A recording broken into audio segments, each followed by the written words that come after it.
Hello ছোট্ট বন্ধুরা, butterfly বইয়ের লেসন 4-এ তোমাদের স্বাগত। আজ আমরা আমাদের ডানা মেলা বন্ধুদের সম্পর্কে জানব। আজকের পাঠ নো ইয়োর বার্ডস বা পাখিদের চেনো। বলো তো দেখি, কারা আকাশে উঠতে পারে, কাদের শরীরে পালক আছে, আর কাদের শক্ত ঠোঁট বা চঞ্চু আছে? ঠিক ধরেছ, এরা হলো পাখি। চলো একটা গল্প শুনি। এক যে ছিল বন, আর তার পাশে এক সুন্দর হ্রদ।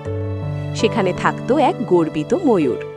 সে রোজ জলে নিজের ছায়া দেখত আর নিজের সুন্দর পালক নিয়ে খুব গর্ব করত। একদিন সেখানে এক সারস বাকরি এলো থাকার জন্য। ময়ূর তার সাথে পরিচিত হলো, কিন্তু সারসকে দেখে সে ঠাট্টা করতে লাগল। ময়ূর সারসকে বলল, তোমার পালকগুলো কি ফ্যাকাশে? তোমাকে দেখতে একদম সাধারণ লাগে। সে সারসের রূপ নিয়ে খুব হাসাহাসি করল। সারস তখন উত্তর দিল, তোমার পালক হয়তো সুন্দর, কিন্তু আমার এই ডানা আমাকে হ্রদের এই পার থেকে ও পার উঠতে সাহায্য করে। তোমার সুন্দর পালক কি তা পারে? ময়ূর তখন খুব লজ্জিত হল।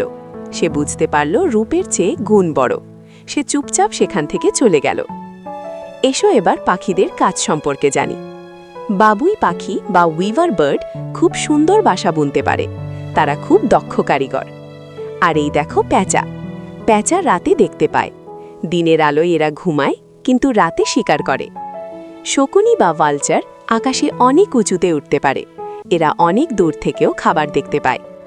কোকিল খুব মিষ্টি সুরে গান গাইতে পারে, আর মুরগি আমাদের ডিম দেয়। আর আমাদের সেই ময়ূর, বৃষ্টি নামলে ময়ূর পেখম মেলে খুব সুন্দর নাচতে পারে। পাখিদের ডাক কেমন জানো? প্যাঁচা ডাকে হুট, কাক করে কাউ কাউ, আর পাতিহাঁস ডাকে কোয়াক কোয়াক। টিয়া পাখি কথা বলতে পারে, চড়ুই করে চপ, মোরগ সকালে ডাকে ককাডুডল ডু, আর পায়রা ডাকে কু। এবার চলো দেখি পাখিরা কি খায়। ঈগল খুব শক্তিশালী। এরা সাপ, খরগোশ, কাঠবিড়ালি আর মাছ শিকার করে খায়। হাঁস জলের ছোট ছোট গাছ আর পোকা খায়, আর বক বা ইগ্রেট মাছ ধরে খায়। বুলবুলি পাখি ফল আর পোকা খায়।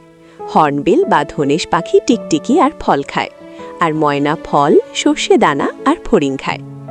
একটা পাখির শরীরের বিভিন্ন অংশ থাকে, যেমন ঠোঁট, চোখ, ডানা, পালক, লেজ এবং নখ। খাঁচায় বন্দি থাকতে কোনো পাখিরই ভালো লাগে না। তারা খোলা আকাশে ডানা মেলে উঠতেই ভালোবাসে। আজকের ক্লাস এখানেই শেষ। এই অধ্যায়ের সব প্রশ্ন উত্তর এবং নোটস পেতে এখনই ভিজিট করো beeswash.com। আবার দেখা হবে। টাটা।